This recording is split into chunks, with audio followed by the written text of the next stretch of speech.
Hello everybody. Today we are going to start on the third installment of the Images and Words guitar series. Today we're going to be taking the time with Take the Time. Now what makes Take the Time so unique in terms of other songs that are out there, well just in general and with Dream Theater in particular, this song happens to mix together a lot of different styles, almost seamlessly I'd say. Elements of metal, of course progressive rock, a little bit of King Crimson in there with the Hemiolas and the differing time signatures, especially during the intro. The chorus reminds me of something out of the Damn Yankees, something that the Damn Yankees would come up with. It has a little homage to Kansas on the outro.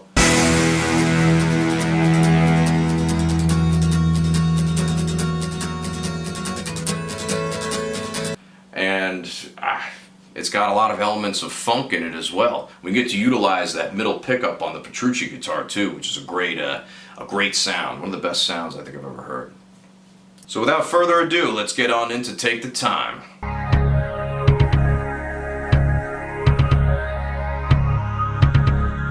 So what better place to start tackling this than right at the introduction sequence.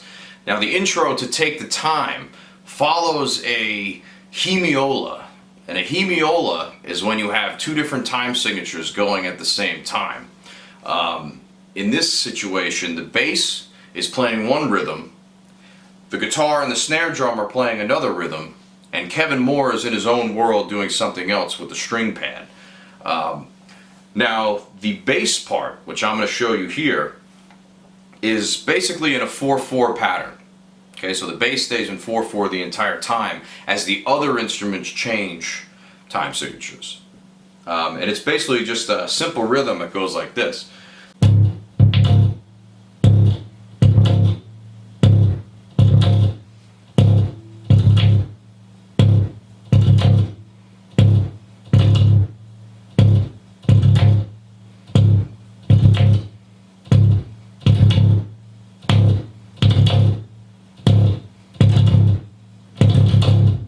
So just as I was saying before, there's not too much going on with this part, but you have to make sure you're sticking right into that pocket, right? Don't miss that 1, 2, and a 3, 4, 1, 2, and a 3, 4.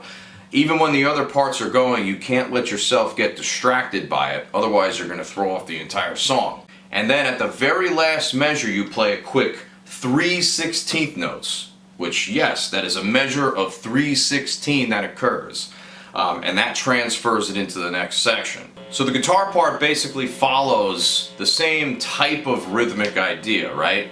Sort of a syncopated 16th note, 8th note type of deal, right? Dun dun dun dun dun dun dun dun dun dun dun dun dun dun dun, and then it continues on with the time changes. So let me play that for you. I'm going to let you hear it, and then we're going to sandwich both the bass and the guitar part together and sort of get a deeper understanding of what's going on.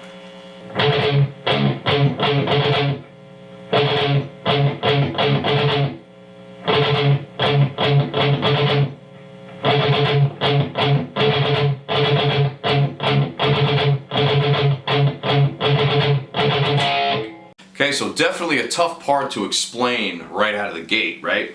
You have to kind of look at it very closely to see exactly what's going on. So within that part, right, we have really just a set of two different rhythms, right? We have the 16th note, the straight 16th notes, and then the 8th note stops, right? So it starts off with this measure of 5, where it goes, and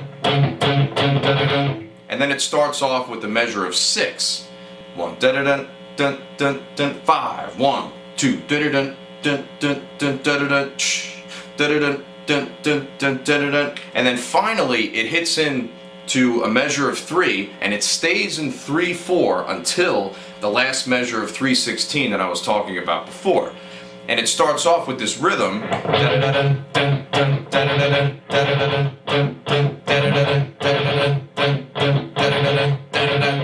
Okay, so it's mostly 16th notes. It comes in with that measure of 3 with da da da da, and then it goes with a dun dun, and then 2 sets of 16th notes. da da da da da da da, right?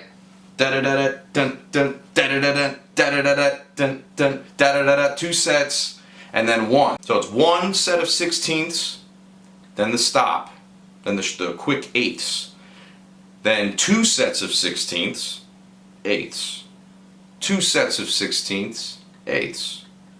Then finally on the last 2 sets of 16ths it adds that measure of 3/16 at the very end, which, believe it or not, is a very slick transition into the main riff that actually represents the chorus, which we're going to check out.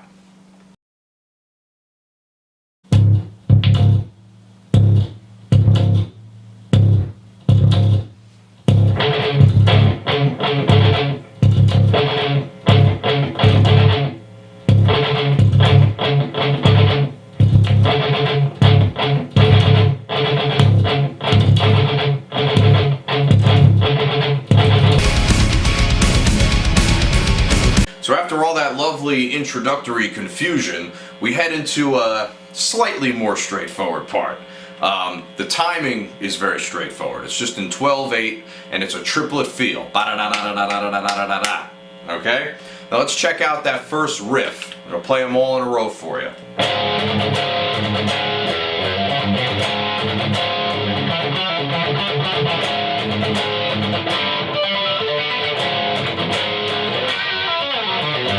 Okay, so we can split that into 4 separate sections. Alright, so each time we have this C sharp power chord going like this.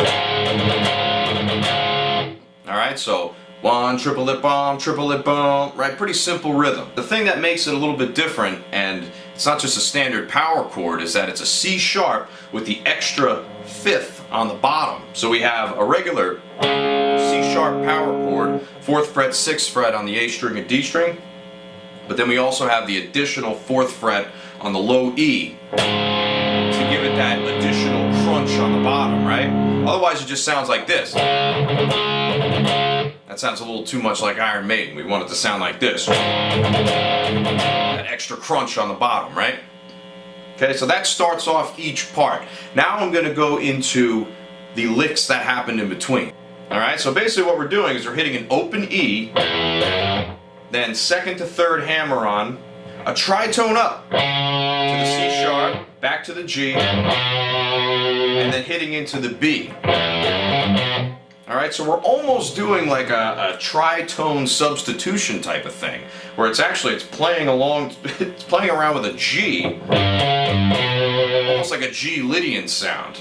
However, I would consider this more of a C sharp minor blues, because you're starting off the riff with the open E, which is the minor 3rd, and then you're going to the 4th, the perfect 4th, to the flat 5th, which is a blues note. Alright? And then we go up to the C sharp, that's the root, to the B, which is the flat 7, which is another bluesy note. So the next riff starts with this little, so it starts off with a pickup on the note C sharp. And once again, this is more blues riffing, right? Really highlighting that G natural though. So we're going, so you have to make sure you come in on the upbeat of that first part. So we have 1, 2, 3, 4, and that'll get you through the triplets, right? The triplet, okay, so as long as you remember that on the up of that last beat of the 12/8, and then it goes right back into the chord. This next part is a little interesting because instead of doing just the straight, we're going C sharp to that 5/5 on the A and the D, which is actually a G, which is a 4th, but it's meant to represent a G. So kind of another way of sneaking a G power chord in there. Tritone substitution. Now immediately following that we have this. Just natural harmonics on the 5th fret starting at the D string, and then the 7th fret starting at the D string. Now this goes by very quickly, so I suggest maybe raking up the notes. Right? find that to be the easiest way to get through it without, you know, using too much of the wrist in there with the alternate picking. It could slow you down. Now the last lick is probably the most technically difficult one to play. It basically comes up into this kind of bluesy double stop thing at the 11th fret of the G and the B string. And what you want to do is you want to include these bends within your triplet rhythm, right? So you're starting it out with a triplet trip, triplet trip, triplet trip.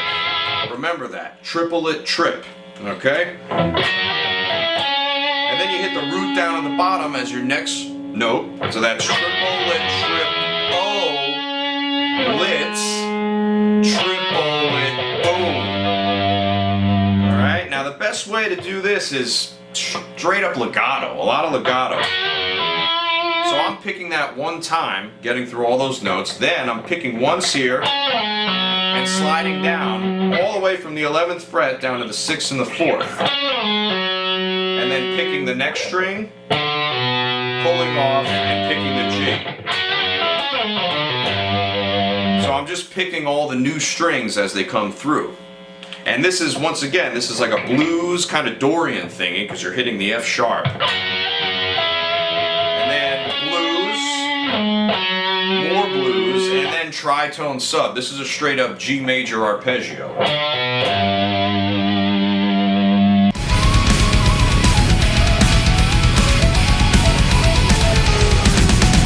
Alright, so now we finally kick in to what amounts to be probably the most memorable riff in the song. It represents the chorus section. And we're still on C sharp, right? This song has tons of C sharps, right? We always go back to it. So we're going C sharp, that power chord, and then we're doing this little thing. That's like an E with the major third, going to a sus4, back to the major third, E and G sharp. Then we're hitting this, which is an F sharp. Then a B power chord that we're playing in the same fashion as the C sharp. So with that extra low note on the bottom. So it would be 2, 2, 4, F sharp, B, F sharp. Now right after you hit that, you go all triplets on the low E string to come back to the C sharp.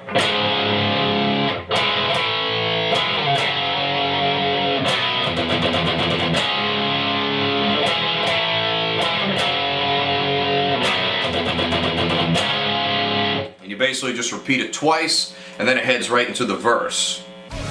Wait a minute, come on!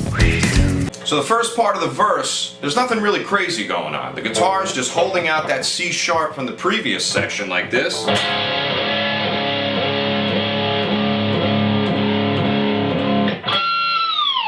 And then we hit a nice 6th fret natural harmonic. And the 6th fret natural harmonics are very bright, a very distinct, metallic, shrill, right? You could just, oh man, it just gets right in there. But the part before with the whammy dives on the C sharp, the interesting part about that is you count to 10. You do it 10 times and then you do the dive bar. So that's kind of the only tricky part there. But as long as you know that the magic number is 10, you're not going to have any problem. Now are you? No, no, no, no, no. Anyway, the next part that comes out of that is a volume swell on a C sharp minor 9. Okay, so basically we're playing the 4th fret of the A, 6th fret of the D, the 8th fret of the G, and then open B and E, which gets this sound. Very cool sound, but we're going to start with no volume. And then we're going to roll up on it and into the verse. Now the verse part, to take the time, is probably what defines it most characteristically. It's a straight up funk riff, but it really adds the element of the decade into it, right? With the samples in the background, hold it now, wait a minute, come on, you know what I mean? The sort of like let's get ready to rumble boxing ring type of thing. And then mixing the metal in that too. You know, that was something that was happening during that time. So, and this is very definitive of that. Mixing together all those genres into one and really making it work. So basically what we're going to do here is we're going to turn the chorus on, we're going to turn on a little bit of reverb, and we're going to play this funky riff right here.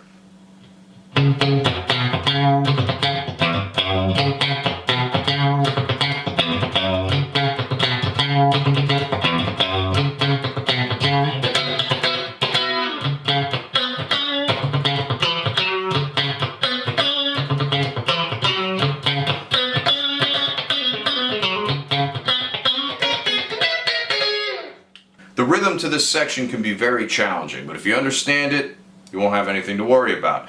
So it basically goes like this. And E, and E, and E, and E. Just keep that rhythm going. Now the next part, we're coming up into this mid-register type of section where you can really hear the guitar a little bit more. So we're going.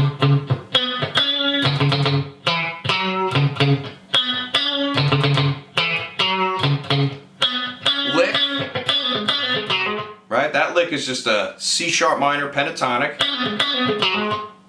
And as long as you have your picking right, you're going pull off, pick, hammer, right? Pull off, pick, hammer. All downstrokes. So really nothing that crazy going on. And then here, that's kind of just a straight up classic funk line. So just a major sixth harmony going from the 4th fret of the G to the 6th, outlining a Dorian type of mode, right? Because we're sort of implying that F sharp chord in there. The major 6 of the C sharp minor, back down to the C sharp minor 7, and then we go, we hit the 12th fret of the B and the E, which is a B and an E, of course. And then we're going 11, 12, another sort of Dorian thing, and then to the 5th and the root of the C sharp chord. So everything's pretty consonant there.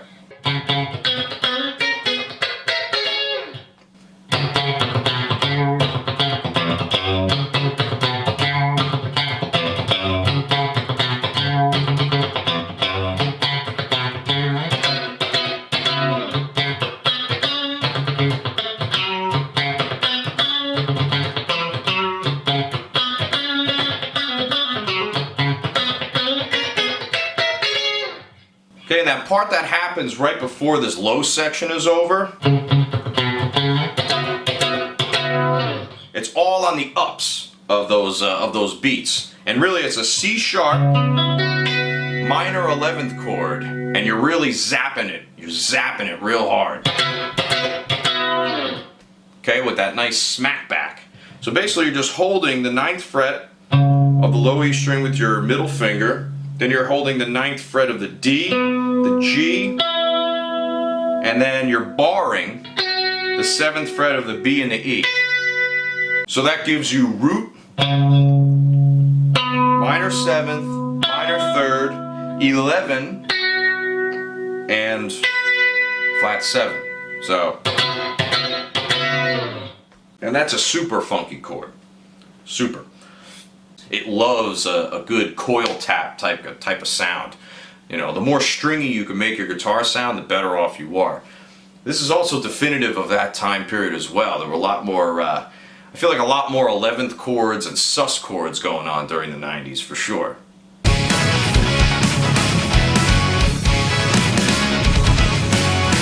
Alright, so following the verse, we have this little post-verse transition, which then goes into another verse. Now here's what we're going to take a look at. It's basically the same rhythm as the funky part, but this time we have full-blown distortion, and we're taking more of like a Judas Priest approach with these perfect 4th intervals. So let's check out what that sounds like.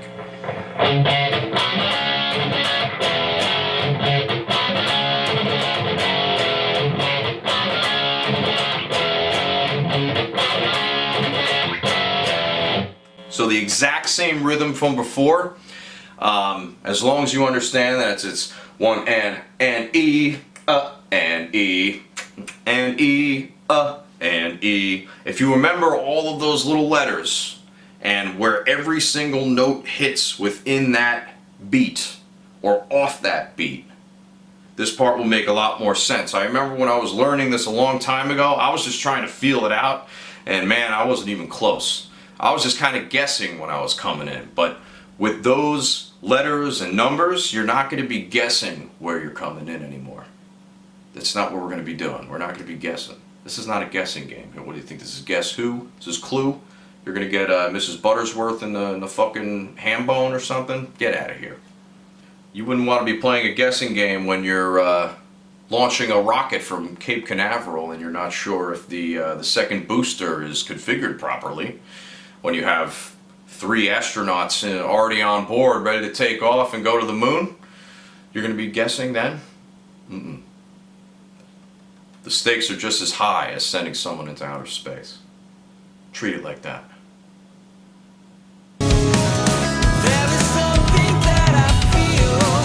Okay, so the next section I'll call verse 2. Alright, so this is going to be verse 2. And it really just follows a pedal point C sharp on the bass as sort of like the bed for all of the cool guitar voicings on top of it. And the guitar moves through a chord progression with arpeggios. And, you know, in typical Images and Words fashion, there's a lot of reverb, there's some chorus on it, and a lot of open B and E strings happening. So let's go through each of these chords as they are. So we start off with this chord, C sharp minor 9. We go to this F sharp add 11. Then we go to this E sus2. And then we hit this chord, which I'll call that an F sharp sus2. Okay, then we head back to C sharp minor 9, but in a different voicing. An F sharp add 11 with another different voicing. And then we have this stretchy E chord. So, I mean, you could call this an E, let's see. It's an E add 9 over F sharp because the root is down here. And you have the E add 9 up at the top there with the 9th fret of the G, which is E, the 12th fret of the B, which is a B, and the 14th fret of the high E, which is an F sharp. So you have root, 5th, 9, and then underneath, double 5th, and then the 9 on the bottom as well. And you get that cool sounding chord. So here it is without any interruptions.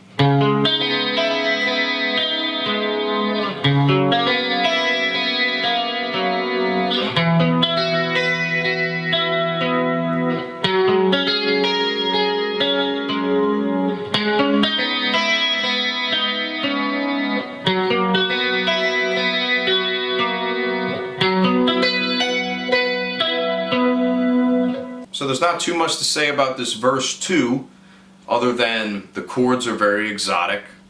They house a lot of open B and E strings which add exotic notes to them. And the meter is in 7/4, right? So you're playing for the first 6 beats, 1, 2, 3, 5, 6, 7, and you break on the 7th. This gives it that slight little hang time at the end of each measure where the guitar takes a little bit of a breather. So it's just enough of a breath before it goes forward.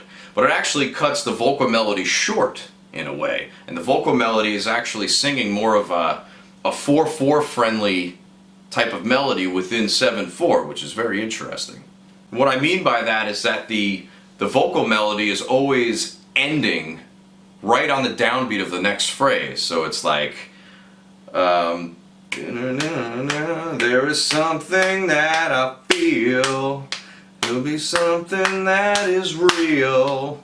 So, as you can see, at least with the first 2 lines, you have the last word of the line hitting hard on the downbeat of the 1, which is interesting because usually you'd want to finish up your phrase before hitting the end of the measure of 7, but here it's extending over the bar into the next measure. Immediately following that big E add 9 stretch chord, we head into this.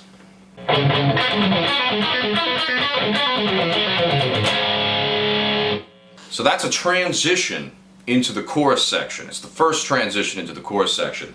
And rhythmically, it's not doing anything crazy. It's just going 1 and 2 and 3 and, right? All 16th notes going beyond it, okay?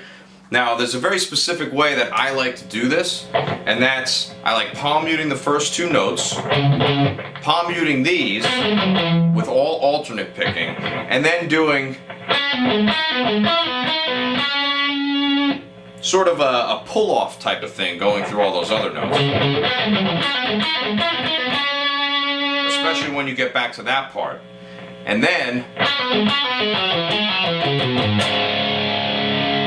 so we're doing all alternate picking in the beginning. Pull-offs, pull-off, pull-off, pull-off. Because you're basically pulling off for the 6 and the 4. And then alternate picking all the rest of the stuff in between. Alright, now this is just a basic C sharp minor pentatonic scale with some other chord tones dispersed. So we're going C sharp minor, flat 7 down the scale, then root 9. Minor third, 9, root, fifth. Okay? So in total,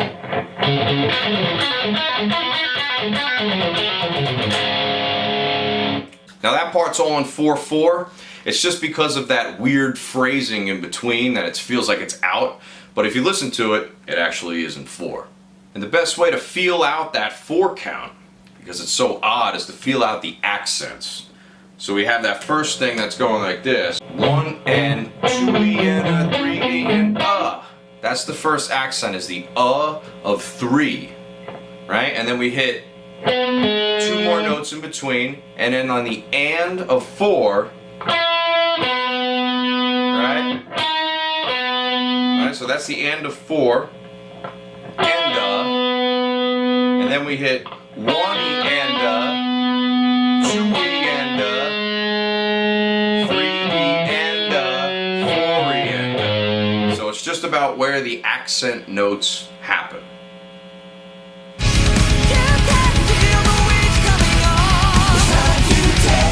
The chorus section just works off of a pretty basic chord progression, okay? So we're starting off with a C sharp, which is the 1 chord, in the same fashion we were playing before, and then we go up to E, but here's how we handle the E chord. We handle it with a major third, with the E and the G sharp, to a sus4, and then we go to the 4th fret of the A and the D. That represents the F sharp chord, and then to this B. Okay, and then we do the same thing again. C sharp. A little vibrato on that, and then we hit the B again with in the same configuration, but then we do this. Right? So that's like a little harmonic ride up on the low E string, natural harmonic going. And then it goes into the C sharp again. Okay? With this little lead up. Now the interesting part about that lead up is that we have the C sharp going to this B over D sharp. Or supposedly, right? The guitar is playing that. However, the bass is on the B. Right? So really it's a root position, but the guitar's playing an inversion. And then we're going into this E chord. But the bass is playing an A. So this actually becomes an A add 9, or the top of an A add 9 chord. So it's going like this. So a very cool sounding chord there. And then coming out of that we do this sus4 to major third for the F sharp, and then we come into here with this other first inversion. This is like an E chord, to an A5, to a B on that last beat. Now that measure is a measure of 3/4, and we're hitting that B on the last beat. 3. All right, so if we're going like this, 1, 2, 3, 4, 1, 2, 3, 4, 1, 2, 3, 4, 1, 2, 3, and then we're back in again. Do this, and then we have an F sharp. So it's an F sharp add 11. Okay, we've seen that before in other songs. You're just playing an F sharp bar chord with that open B string on top, and then we have a B add 11. But this time we're playing it on the 2nd fret of the A, and we're holding 2, 4, 4, 4 across the A, D, G, and B strings, and then we're hitting the high E string out of that. Just like that. So